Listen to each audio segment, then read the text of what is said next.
Is your garage, like mine, just full of clutter and you can't move for stuff, whether it be on the floor, on shelves, wherever it is? Well, I've got the ideal solution to clear some of this space off the floor so you can get your garage back and usable. So I'm going to show you how to build a floating shelf that can run from one end of the garage to the other, or just a short section. And the good thing about it is it takes up no floor space whatsoever in your garage. And it's so strong, it can even take my weight, which means you can store pretty much anything on this shelf. And if you want to find out how to do it, don't forget to watch this video right through to the end, because I've got some really useful tips that ensure that you do this really easily.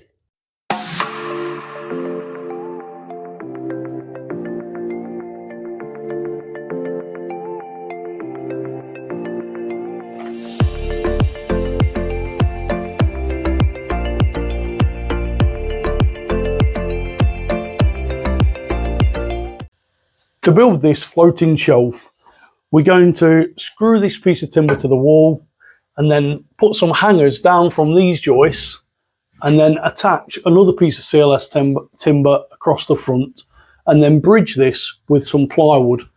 However, like most things, it's not quite straightforward in this garage.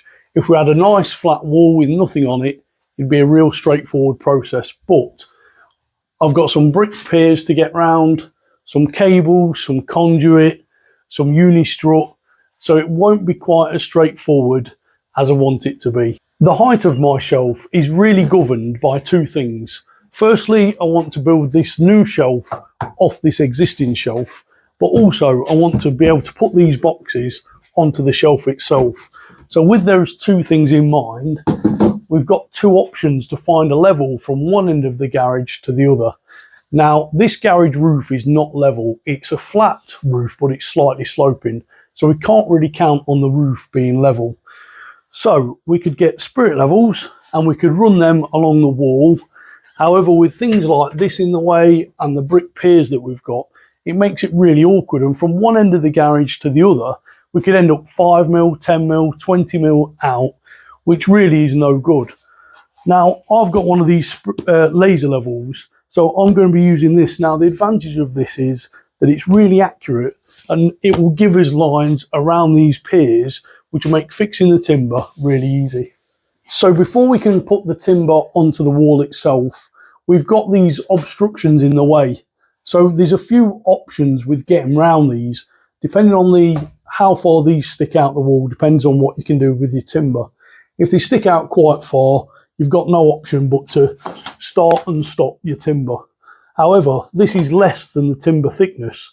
So to make it look neater and to do a better job, I'm going to notch this timber itself.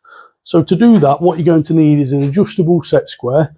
Now, if you set that up so that it sits out from your timber, then if you hold that in front of your conduit or the cables or the pipes or anything that's in the way, you can line that up, and then that'll allow you then to make a mark along the side of the timber, and it will show you where to notch the timber out. However, if you're working on your own like me, I've got a real good tip for you, and that is this piece of timber is going to be a full length, and really once I'm up the step ladder, it's trying to hold that into position and mark it will be quite difficult. So if you get an offcut of timber like this, you can put on an angle. It doesn't have to be perfectly level. You can then move your steps to where you want to work. And then if you get your big length of timber, you can then rest that on the end, and it makes it really easy to then mark these notches that we're going to make in the timber. So now you've got your timber marked each side of the cuts, we now need to measure the depth. Get your adjustable set square again, place over the conduit or the obstruction, slide that to the wall and then tighten that up. And then that will give you the depth. Now what I normally do is just allow a few mil extra, because the wall will bow in and out and there's a chance that this may actually sit a little bit prouder.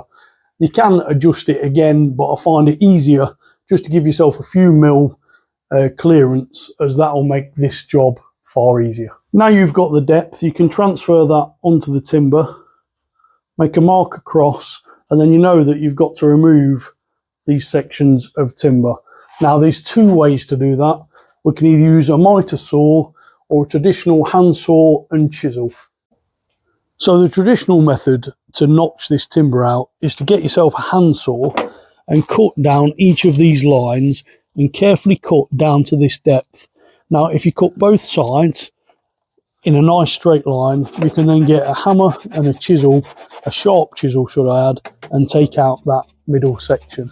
So to notch this timber out on your miter saw, it's no good putting the wood right up against the guide, because you won't get the full depth of the blade all the way up to the guide itself. So what you need to do is space this timber away from the guide.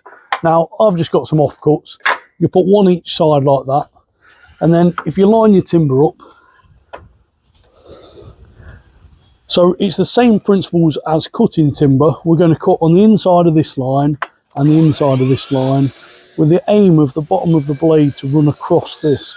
So if we put a cut down each side first, and that will give us the depth, and then I'll show you a little trick to get this out really easy. So now we've ran the saw blade down the inner side of these cuts, the next step is to run the saw back and forth down inside this. That will eventually lead that to collapse and fall out. Now we can then hold the blade in a certain position and run it side to side through this timber, and that will give us a really good finish. Now I've notched the timber and I've offered it up, it all fits really well.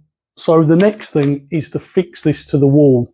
Now I found these which are really good. These are concrete screws, and I've used these on a previous video. If you don't know how to use them, or you don't know how good they are, then there's a link now in the top corner. Click on that or find this thumbnail, and that will take you to the video dedicated on how to use these. So what you're going to need for these is an SDS drill with a 6mm bit, or a hammer drill with a 6mm bit, something to pilot the wood, and a Torx 30 bit to screw them into the wall. Now I'm going to repeat that exact process all the way along the wall till we come to the end of the shelf. So from the back of the shelf to the front of the shelf is 50 centimetres or 500mm. So we're going to relate that up to here on the joist. So we come out 50 centimetres and we make a mark. Now I've already put a screw into this joist ready. The reason for that is I'm going to get a chalk line. I'm going to run it from this end of the shelf all the way through to the far end. That means once we ping that line, we've got a mark where we can put all the hangers that we need to make this shelf. So if you're one of the 65% of people watching this channel and you've not subscribed, what are you waiting for? Click down below, click subscribe, don't forget, hit the notification bell, and that way you won't miss out on any of my future videos. I'm going to span some timber now from the far end of the garage as far as it'll reach, which is 2.4 metres. So as a temporary measure and to make life easier for myself, I'm going to get this bit and just put a quick clamp at the top. Now that's roughly in line where it needs to be. What that allows me to do now is get the next piece of timber up. I can clamp it to here roughly at the right height and then screw it in the far end. That then allows me to get the hangers and put them into place and screw it together. So that's that half of the shelf finished, and now I've just got to do the framework down this side. I've got the temporary supporting ready. Now this shelf spans nearly 4.8 metres in length, so we can't get timber that long. So what I've done is I've just screwed this piece of timber onto the back of this, and that provides a nice bit of support and allows us to join the timber together. You could do fancy joints like a half lap joint to hold that, but it's only a garage and we're only building shelf, so that seems a bit over the top. So the next step is to get the next piece of timber, balance it on our temporary support, line that up. Now if you've got access to these quick clamps, then that makes life really easy, because you can do this with one hand and clamp them together, make sure that they sit in the right place, And once you're happy with that, you can then screw them together.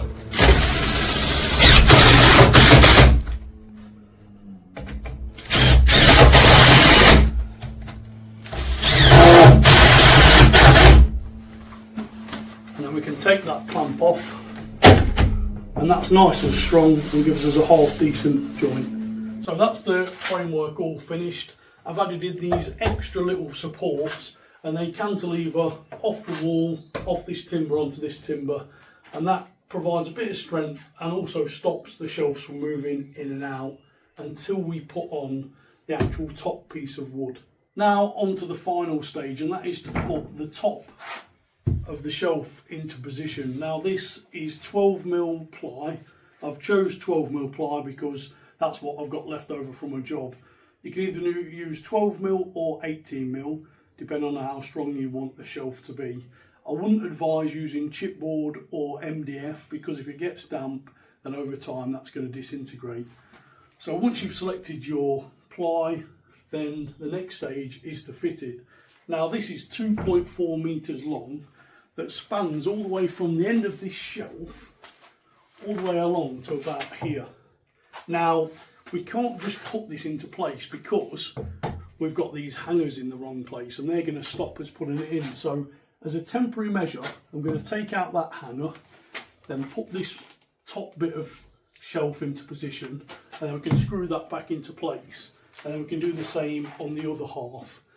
However, this won't fit because we've got the brick pier, we've got some uni-strut that we need to notch around. So we'll get ready, we'll line it up, and then I'll show you how to create this cutout onto this ply. Now we've offered the ply up into position, we've got two options. You can either do this via measurements, or you can offer it into place and make marks each side of the brick pier or the uni-strut. So what I'm going to do for ease is I'm just going to make these marks, and then we can transfer it onto the wood, and then I can cut that out with a jigsaw, and hopefully this wood will slide straight into position. One thing I would recommend is never cut this too tight because these bricks are not necessarily square. So I'd allow probably 5mm each side. That way when you offer the ply up, it will slide straight into position. Now we've marked the ply, the next job is to cut out these marks. That's for the uni-strut and that is for the brick pier. Now the easiest thing to cut these out with is a jigsaw. That'll allow you to cut down each side, then make a circular cut across, turn it around and then cut back to the other side. So that's the ply cut out, ready to go into place. So I'm just going to offer that up and hopefully that should slot straight in.